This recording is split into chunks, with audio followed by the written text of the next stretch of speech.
Welcome friends, Joshino here, and today I'm going to be doing a new segment covering what I've been playing for the past month. So this will be the January one, and basically it's going to cover all the games I've been playing, and really it's meant to be giving a highlight to the games I might not have shown on my channel as much as, say, Planetside 2 or H1Z1, and Counter-Strike Global Offensive, which I've been showing, but I'll also cover those and what's happening with their updates, just to basically give everyone a more general, wider view of gaming. And I'll be playing free-to-play games, which I think a lot of my audience might be interested in, and also games that come on sale, because I'm a bit of a hot deal fiend, so I'll be watching out on all the sales that come up and trying to get games cheap. But a lot of the games that I mentioned here probably will come up on Steam sales and G2A sales quite a lot, and it might be worth checking them out.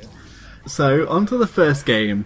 So, Hearthstone is kind of completely different from everything else I play in game terms. I don't play, like, it's not an FPS, it's not action orientated, and it's just basically a card game.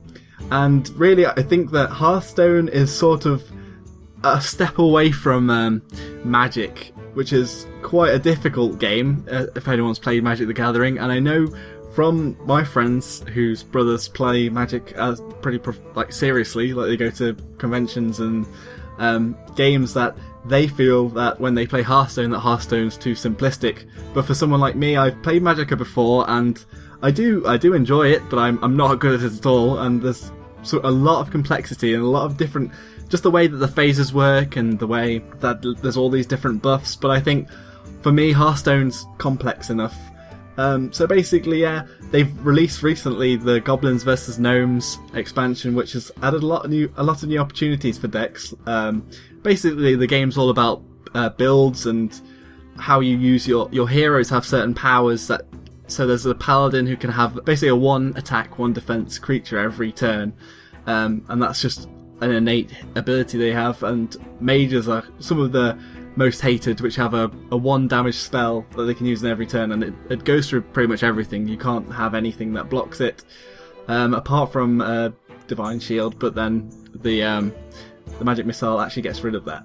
And also, there's lots of different builds you can have in your decks. You can have there's things called secrets, which basically react to whatever the enemy plays and how they play against you, and they can, for example, buff your other creatures you have out on the board, or destroy the enemy's creatures, or even arm yourself up. And it's basically the Goblins vs Gnomes added a whole new set. One of the new decks that people are building is mech decks, where they basically have a lot of these mech cards that all synergize together, say like mechs buff each other up. It's quite interesting because you can build all these decks and you can keep fighting with these decks, and it is visually a very appealing game, and the soundtrack's very good, and it's obvious it's Blizzard, so if you played World of Warcraft, a lot of the names will be very familiar to you. And I highly recommend it as a card game, as something different, as a starter card game, as a card game that isn't too complex. I think it's just in the right spot. It's got complexity in how you synergize your cards, and it's interesting how you use your hero abilities, but it's not completely complex that it gets down to like you're having to bicker about the finite rules and you don't know what's going on, and it take hours and hours to learn. I think Hearthstone doesn't take that too long to learn to get going, and it is free to play. And I think the free to play element, you can win with the decks that you start off with, but I do think that you need to play and get more cards if you want to have more fun. It's probably like Planetside 2. It's similar. You have a side grades, you have different decks which do different things, and they're good at counteracting certain other decks, so there's never exactly a winning deck. I'd like to also talk about Civilization 5, which is another odd game, which doesn't normally line up in my other games. So yeah, Civilization 5 is basically a strategy game. If you've played the Total War series, it's basically the strategy map without the battles, except a very complex strategy map, and it's got a lot more strategy to it. A lot more micromanagement in terms of the economy and how your religions go. And it's just, it's probably the closest thing you can get to being a world leader. And it's very fun when you're playing with your friends. You can basically play pretty much co-op. You can play together against other civilizations, try and build your civilizations up, try and match each other's science and things. And also, when you go to war, you can go to war together and have your troops go in and fight. And we've done that before. We've had a few invasions. But the game doesn't actually revolve around military. You can win with economy or science. But I think most of my games, a lot of people have become hostile to me, so I've had to have a military, otherwise I'd get completely trampled. For example, in my current game, I'm playing Assyria, which I think, at least, was quite a large empire that spanned quite a lot of the Middle East in just after the Dark Ages. Although I'm really not that up to date with my Assyrian history. But I don't think it's just the area that covers Syria now. So that was a random faction I got, so it's been quite interesting. And apparently they have siege towers, and they steal people's technology when you conquer them. So they're a pretty aggressive nation anyway. But I was actually being quite nice to begin with, and I've basically built up in my single player game a very mercantile civilization where we're making loads and loads of gold, and we're focusing on science. And the Aztecs, they decided that they wanted to attack the little civilization or city-state that was below me. I think it was New Orleans, and they were actually, they were unprovoked, and they were my friends. I was trading with them. So what I did, I decided to arm up New Orleans, or whoever it was below me, so that they could repel the Aztec army. And then the Aztec army the Aztecs didn't like that.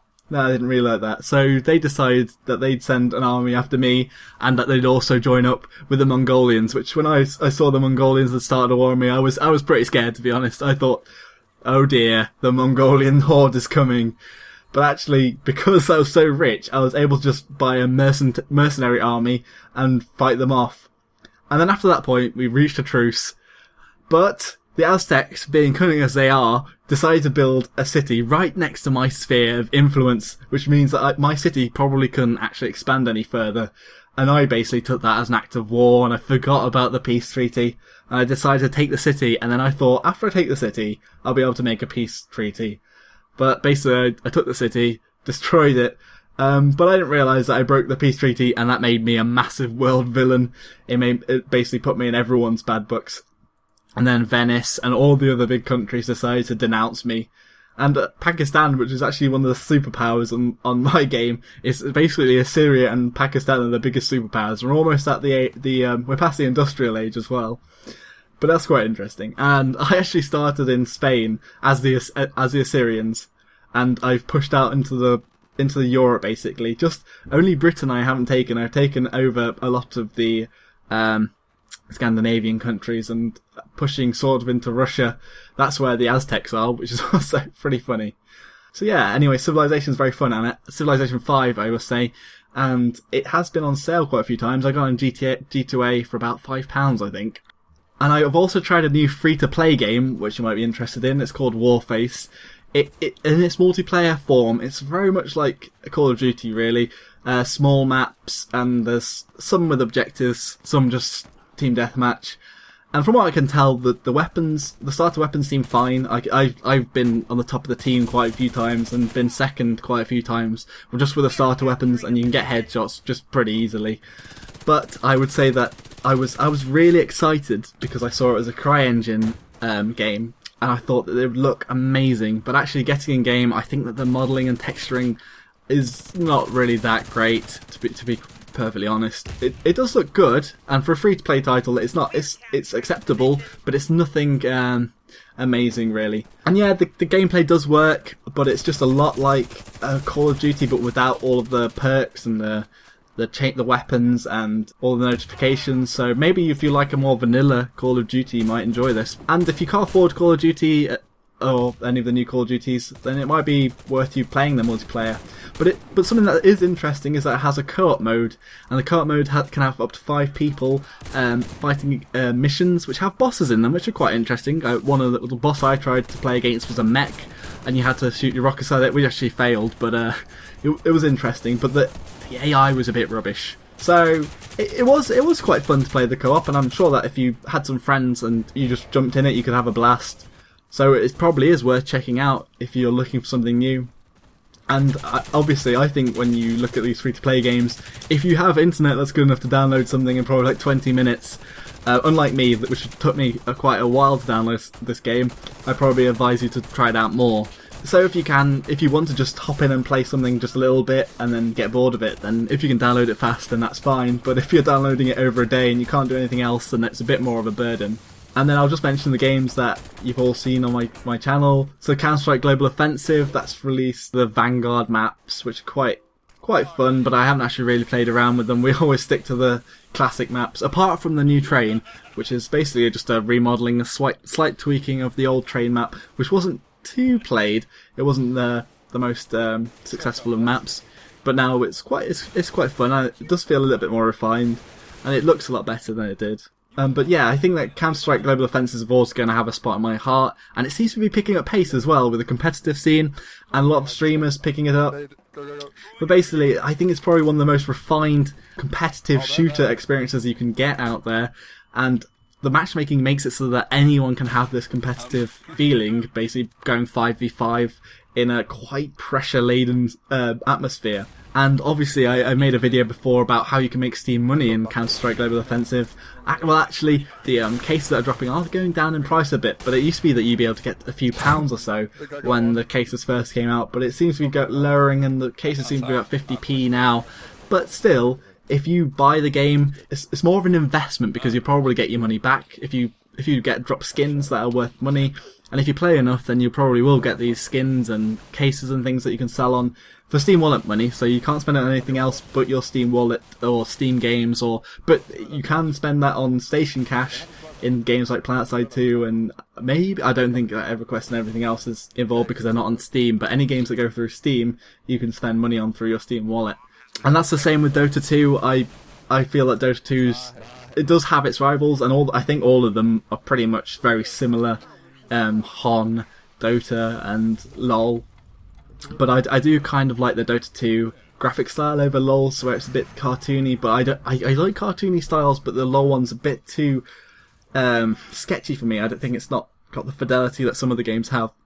Like a game that's coming out that has a very cartoony and very unique design style coming out soon is called Gigantic, which is an action shooter MOBA, which I'm very interested in playing. And Dota 2 at the moment has something called the Winter Year Beast Challenge, which has a 10-minute slot for you to join a game. But basically what happens is everyone comes on in that time, because these 10-minute slots are random in the day, and it has a countdown, so like the hour before it gives a countdown to these 10-minute slots. And absolutely everybody logs in to try and play this 10-minute slot, and at the moment it crashes a service. Valve seem a bit slow to react to this one, but I haven't actually been able to play a Year Beast Challenge yet. But the actual game is quite fun, and they've had a new character called Winter Wyvern, a new hero, sorry. And Winter Wyvern's quite fun to play.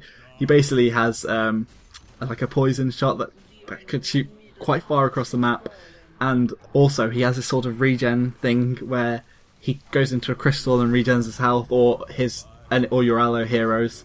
And also his ultimate is really fun, and ultimates are basically your final moves. And his ultimate basically makes all of the allies attack the creature that you've frozen and used your ultimate on, and that can be absolutely hilarious to watch. It's it creates quite a lot of chaos. And with Planetside 2, I think you've all seen my video yesterday, basically going through what I thought about the changes, but I'm going to try to be a bit positive, and I've got an ops that I'm playing tonight, and I have been playing bits and bobs, and it's still a solid game. It's probably the best FPS shooter out there that's free to play, and I'll stress that even in its current state, apart from the EU pings which need to be sorted out, but if you're an American and you're playing on the US servers, it's a very solid experience, and you can't fault at that. It's just that a lot of us, as a big community, and a lot of us have been playing for a long time, and we expected probably more content, and well, not the development to slow basically. But we'll all have to wait and see what happens with Daybreak now. But for me, the Planetside 2 is on hold for just this week, but I will, as I say, I will play things like if outfits invite me along to ops or special events, and I'm happy to come along. And finally, I've been playing quite a bit of H1Z1, and again, with Daybreak, it's a bit uncertain at the moment how things are going to go, so I would suggest a bit of caution when approaching H1Z1 if you're thinking about buying it.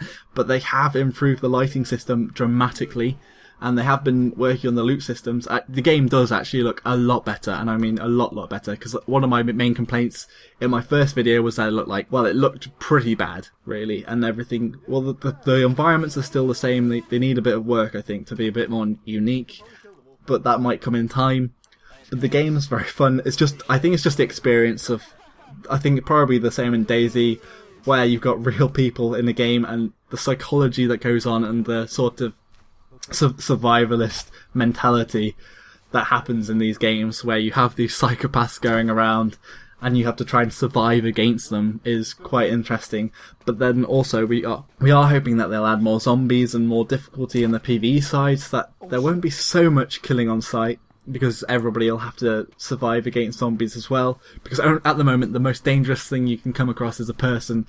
But a lot of these because the in-game chat system is so good and it is working very well, it's just so interesting to interact with players in the game. Anyway, thank you all very much for watching this video. If you have any suggestions about this, and what do you think about this segment having basically an overview of what I've been playing in the past month, would anyone else like to hear anything else? Does anyone else have any more ideas? Anyway, if you enjoyed the video, be sure to like, comment with anything else that you want to say.